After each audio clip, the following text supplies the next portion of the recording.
Welcome back to another episode of the SimTech podcast. I'm your host, Craig, and we're here to take a deep dive into the world of clinical simulation, bringing you stories, insights, and plenty of tech talk from those at the heart of it all. Today, I'm thrilled to introduce you to Dan Blood, a senior simulation technician at the University of Surrey. With years of experience and a reputation for pushing the boundaries of innovation in simulation practices, Dan's work has impacted countless learners and shaped the future of sim-based training. In this episode, we'll get to know Dan, his path into the simulation world, the successes and challenges he faces in his role, and what keeps him driven to innovate. We'll also tackle key tech trends, his advice for aspiring sim techs, and maybe even have a peek into SimOS. So, plug in, settle back, and join us for an insightful conversation as we explore what it takes to thrive as a senior sim tech and how Dan brings his passion to life in every sim session. Let's get started.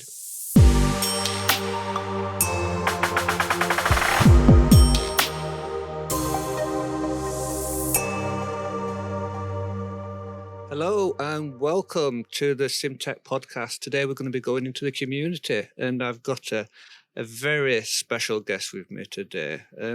Would you like to introduce yourself, Dan? Hi, Craig. I am Dan Blood. I'm the senior technician down at University of Surrey.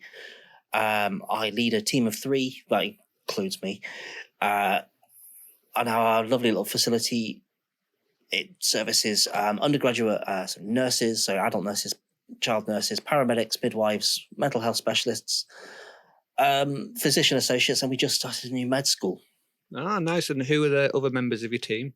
So we've got Carrie, who is our resident silicone expert, who is amazing at model making. Oh. And then we've got Alex, who is looking into a lot of stuff for virtual reality options. Wow, both awesome subjects. I should be just off the top of my head, I should be playing with Adam Gel at all.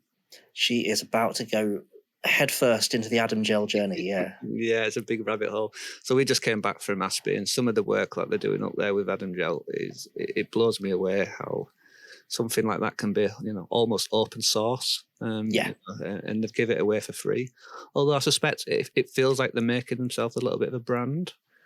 So I wouldn't be surprised if, people are going to start jumping all over it with, selling stuff and making things and calling it Adam task trainers or, So what kind of centre do you work in, Dan? Is it a big centre, a small centre? That is up for debate, I suppose, because I visit all kinds of centres, don't we? But someone's always got more. We've got 2 luxurious 8-bed wards, a little sort of what was an operating theatre, but now is sort of a more in-depth scenario space. A flat and ambulance bay. We've got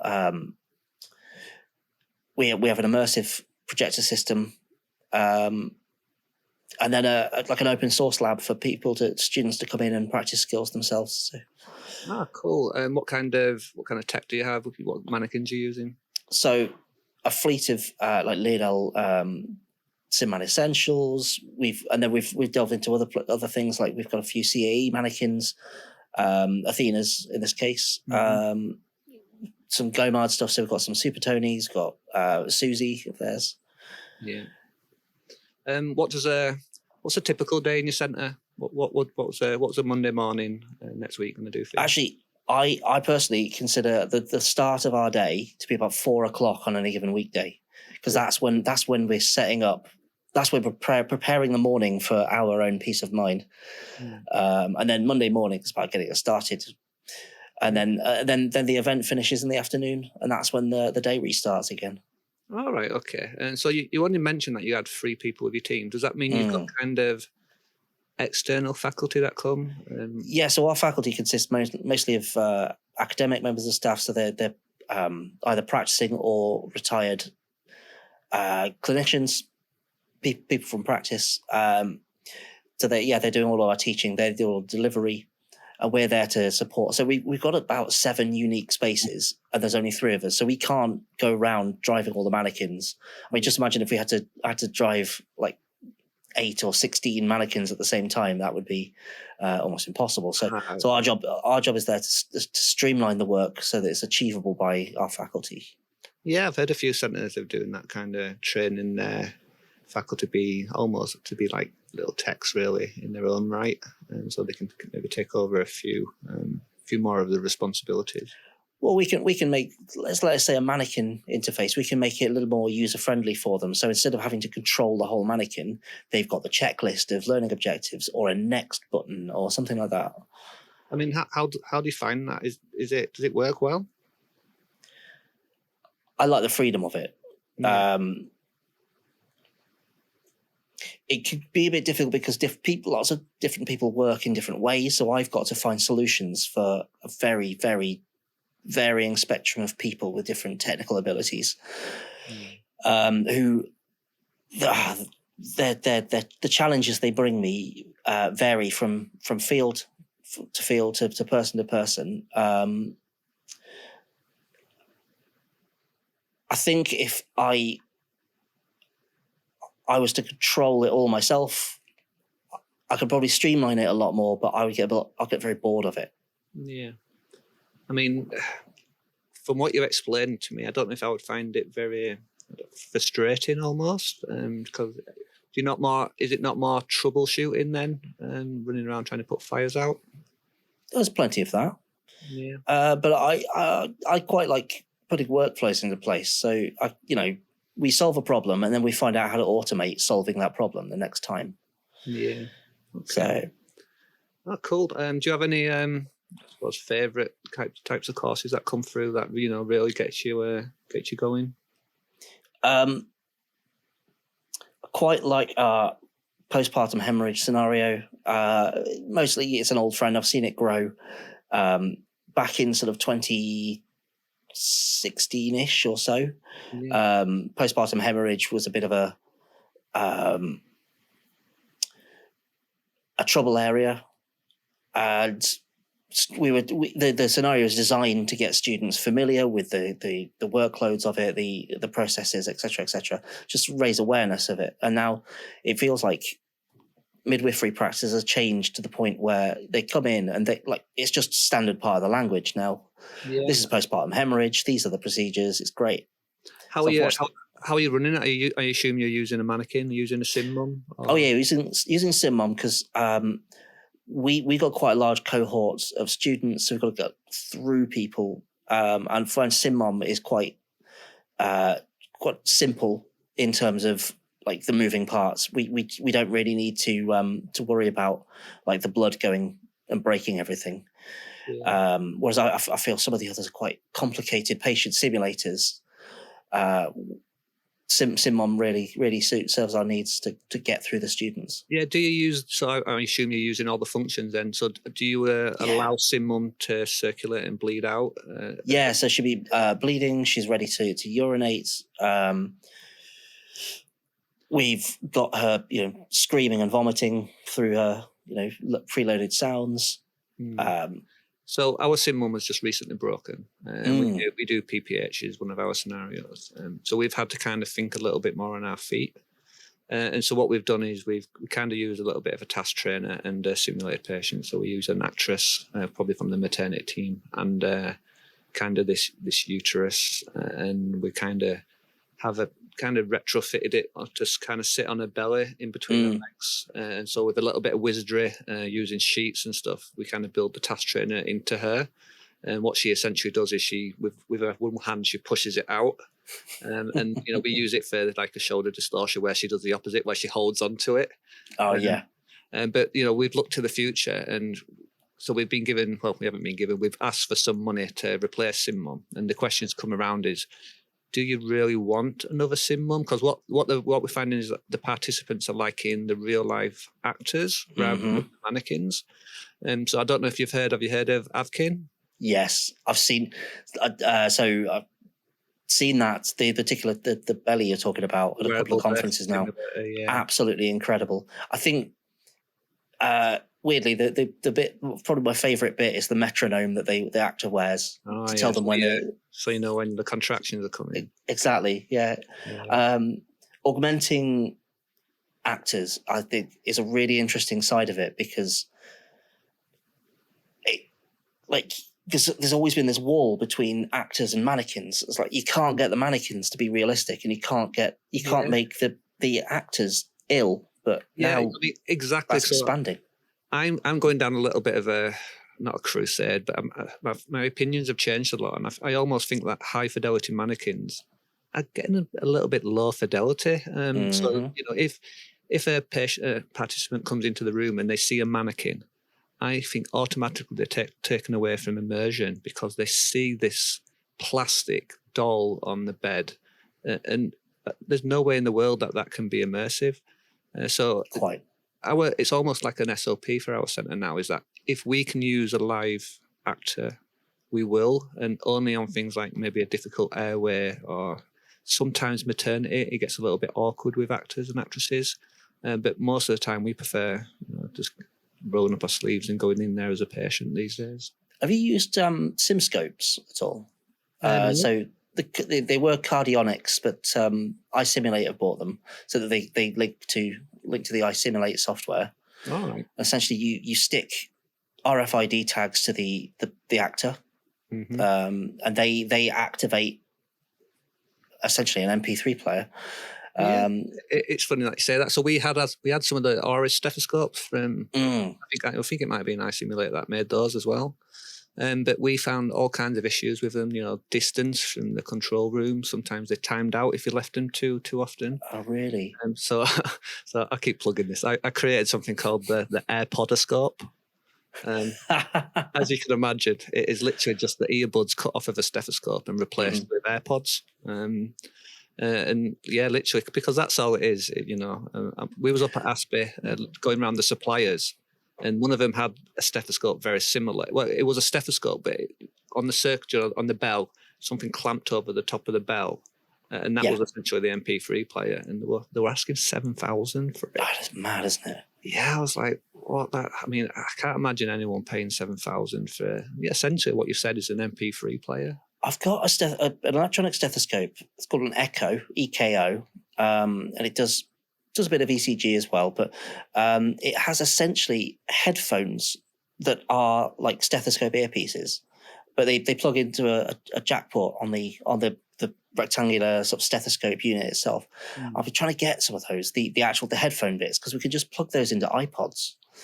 Yeah, I mean, and I think that's one thing that techs are great at.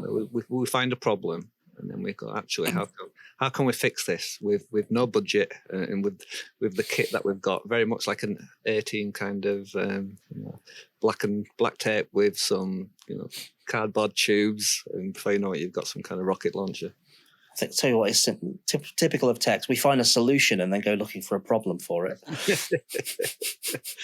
Yeah, I mean, do you have much of a budget at your centre? Oh, universities have been hit hard by the cost of living.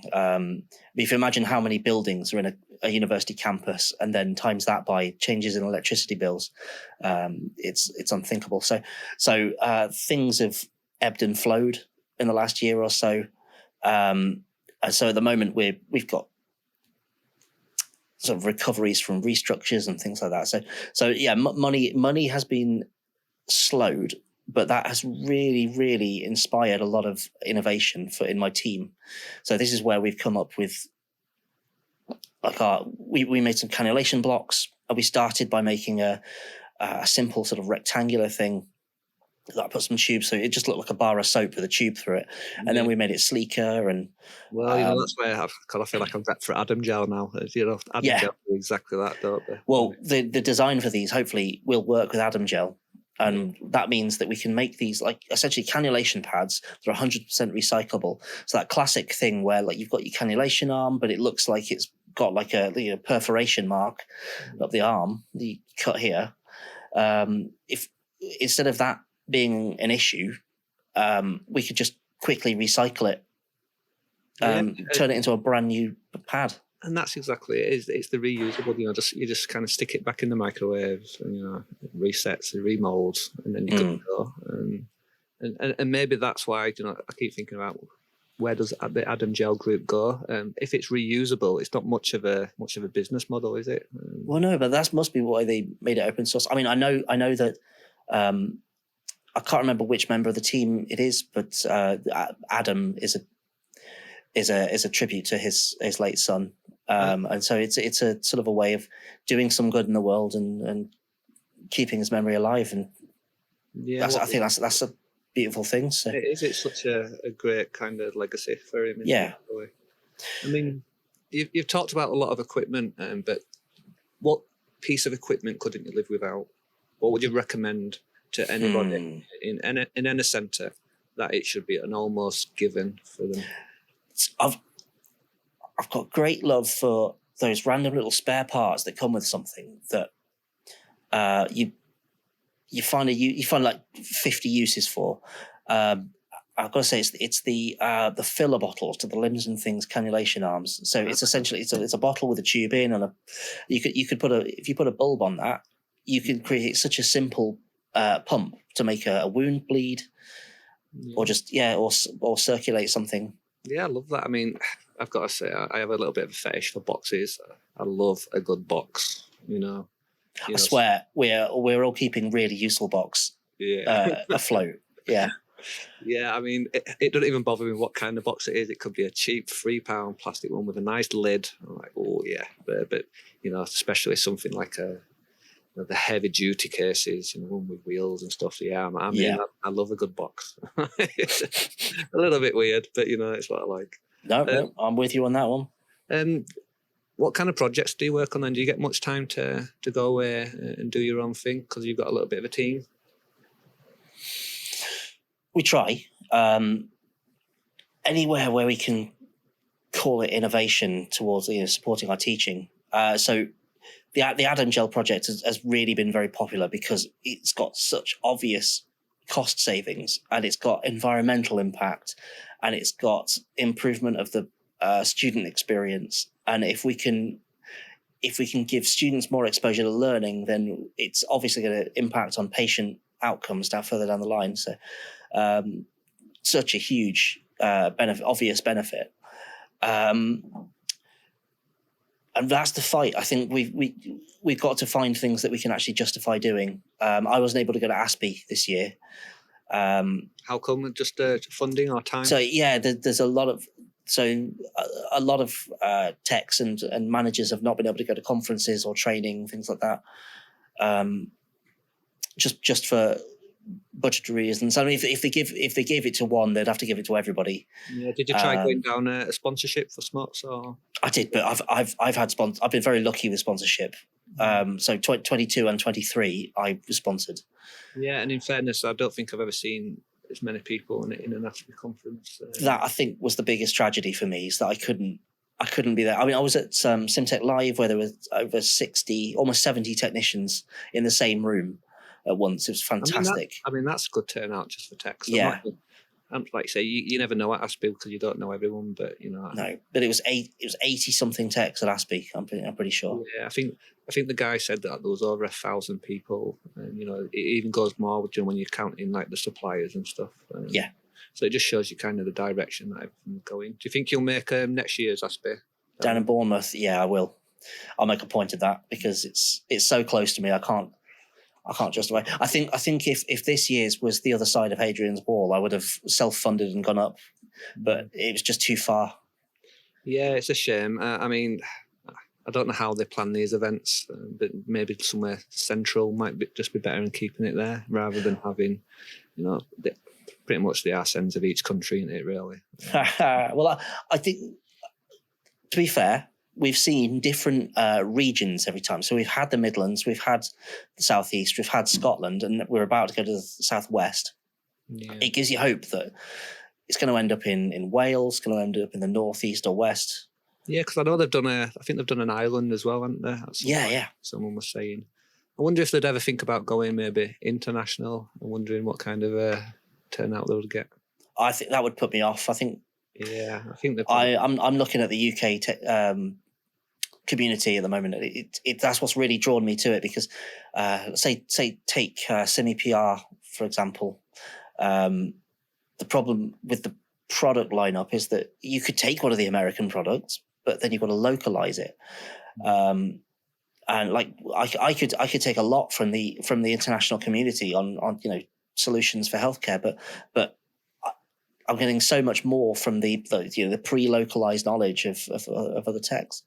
Yeah, I mean, even local gets difficult sometimes because two trusts, one NHS, they're complete different from trust to trust. Even silly little things like how parking's run all the way through to procedures. There's like they just don't talk at all to this, and it's almost like we're just not one team. It's just all broken down. I've been in sim for 15 years, and my least favorite phrase is, "That's not how we do it in the trust." Yeah. Like there's one. Yeah, I mean, maybe I was naive because I come from the military, and everything's standardized. It doesn't matter where you are. I'm talking down to the way that people tie their shoelaces, to ironing the clothes, to packing the bags. Everyone just does it the same because that's. So I mean, the rule is like if I die or move out, someone else can come in and know exactly where everything is. Yeah. I suppose there's probably pros and cons to it. How did you get into simulation, Dan? I feel like we've completely skipped because we just went down a massive rabbit hole. A bit of your background. How did you fall into it? We do like rabbit holes. I fell into simulation. I was working at a university at the time in Canterbury. And that I was working like a part-time job. I was looking at other jobs to fill my time. And then I came across this weird job, and I went and met the guy who currently worked there just to talk about the role a bit more. We didn't connect over sim. We connected over guitars and blues music, so it was great. So you must be good at audio, am I right? Oh yes. So the other half of this story is I was running small live music events around Canterbury, and I summarised that as getting rickety old AV equipment to work on demand, and that is exactly at the time what simulation was. Yeah, I mean, if I've got a weakness, it's audio. Audio is by far my weakest part, and mainly because when I came from the military, and I inherited this centre, and the people that came before me, there was like 4 or 5, but the first person that created it was big into audio. So there was sound mixers and headphones and all these dials everywhere. And I looked at my manager and I was like, "Do you know how this works?" He was like, "I've got a post-it note, and it says on here, press this button," and that's generally it. So there's usually someone who's set up a system that they think is super clever and super intuitive. Now, from my perspective, it's usually a database, and they know how to program it, and they know how to make edits. Yeah, like an Excel spreadsheet. You can't type in this cell because you can only use this formula. Yeah, I think I've seen some timetables like that, and you got to be a specialist coder to get it to function. Mm-hmm. You mentioned VR, so someone on your team's doing some VR stuff. What are you into? I may have over-egged the pudding there. So he's been supporting our psychology department while a member of staff's on parental leave, and they have a VR department where they're doing research into things like restorative psychology and stuff like that. So he's been looking into how to support people, and obviously whilst that's going on, we're also looking at our virtual placements policy, and we haven't moved on it yet. But when they want to, I want to be ready for them. So I'm having him look at how to support things on that front. All right. But he was also very much intrigued by what was that? The avatars software that they were showing off.